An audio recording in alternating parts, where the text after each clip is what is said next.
Good morning, everyone. I'm here with the marvelous Kelly out in Munich.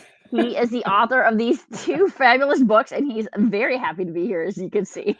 Uh, Born in Ireland, made in Germany, and then Disastrous Dating Advice. Disastrous Dating Advice is what led to this show. Welcome, Mel Kelly. Thank you so much. I'm a pleasure and a privilege to be here with the amazing Amy Hamilton, who can't say my name properly, but that's absolutely great. She is an amazing author of these two amazing books, The Consummate Communicator and The Project Manager. So looking forward to another amazing session this morning, this afternoon, depending where you are. It's this afternoon for us. Welcome, Mel Kelly from Munich. I got stuck in Munich, not Mel Kelly, by the way. Yeah, it's Munich, and that's Munich, Germany, okay? Germany, Europe, just for anybody, just to we have a subway station named Vienna, and somebody said I was like, oh, I spent last New Year's, out in Vienna, and they're like, oh, I was like, no, not the subway station, and like in Austria. That's a thing. Yes.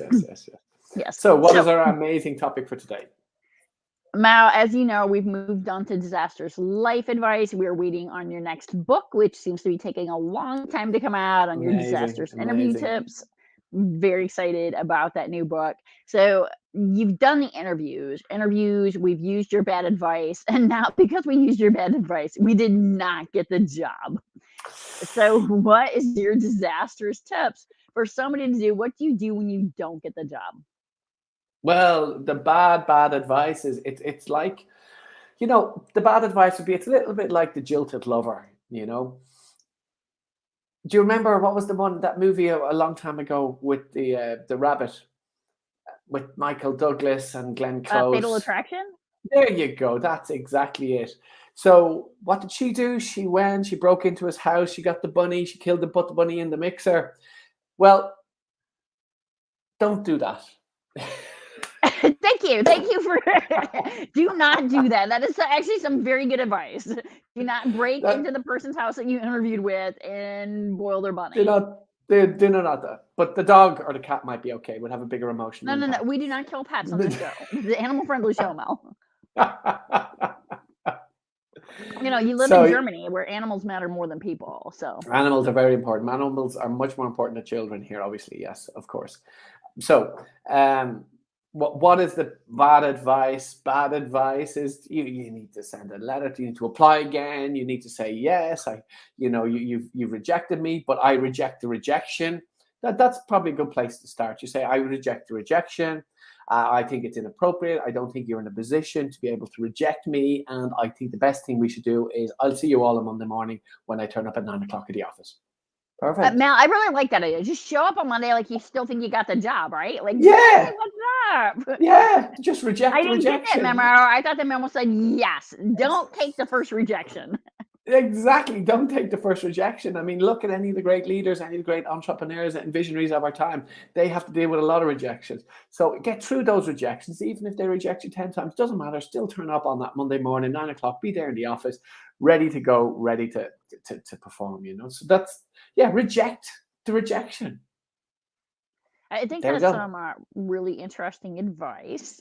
Let's unpack this a bit more, Mel. So you've received the rejection letter. You've shown up on Monday. Security has thrown you out. Exactly. That's the second rejection. So that's the second rejection. So then what do you do from there? The following Monday, you turn up again. I mean, look, any of the great inventors of our time, how many times did that? Thomas Edison, how many attempts did it take him to create the light bulb? They say it was over 1,000 attempts to create the light bulb. Do they have restraining orders in Germany? That's a thing here in America. Well, that's because you guys need them. So you guys have different tendencies than anywhere else in the world. So you need restraining orders. So the Irishman, just saying, is this really where you want this conversation to go? Exactly. So we do restraining orders in Ireland for different things, but not for job things. For more personal matters, domestic issues and stuff like that. But for a job, I mean, have you ever heard of anyone getting a restraining order from a workplace? Come on. So well, I'm just wondering if you could not give the bad advice that leads to that. Well, we've already had the bad advice. We've already got the rejection, and there you go. Just don't accept the rejection. There you go. I mean, the So, sensible thing Mel, would I be think to. though that you could go a step further. I mean, maybe you don't have to like boil their bunny, but like, what if you're like, okay, you didn't hire me. I could just show up and like mow their lawn. Like, And then begs the question is, how do you know where they live? Because you hired a private investigator to find out where they actually live. Ooh, that's a good point, Mel. yeah. You But you find out where they mentioned it. live, I show up that Monday morning, be dressed up, ready to drive them into the office. I think you found even better advice than I have. You know, you're bringing it to the next level. Mow their lawn, drive them to the office, make their sandwiches for them, prepare their Ooh, sandwiches for the take day. their dog for a walk. Take Everybody their would love you if you just walked their dog. You could offer to babysit their kids. You know, I mean, the list is endless.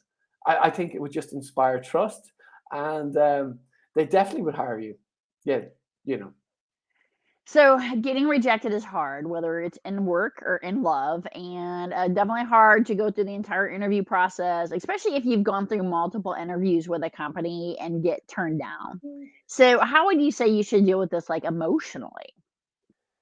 Oh, very important. I mean, the easiest way to deal with this stuff emotionally. I mean, some people talk about, you need to talk about it, get the emotions out, maybe talk to a therapist. It's all, yeah, yeah.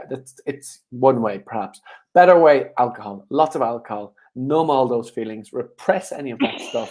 Just alcohol is one of the greatest band-aids that we have for any sort of emotional trauma that you can have. So yeah, that's the quickest, fastest way. Yeah. I'm picturing one of those Vegas movies, like where everybody's, and then you end up with a tiger in the bedroom. Exactly. What better, I mean, look at there, the star of that movie became somebody who had his emotional trauma 20 years earlier, and he turned up with a tiger, and now he's a rock star again.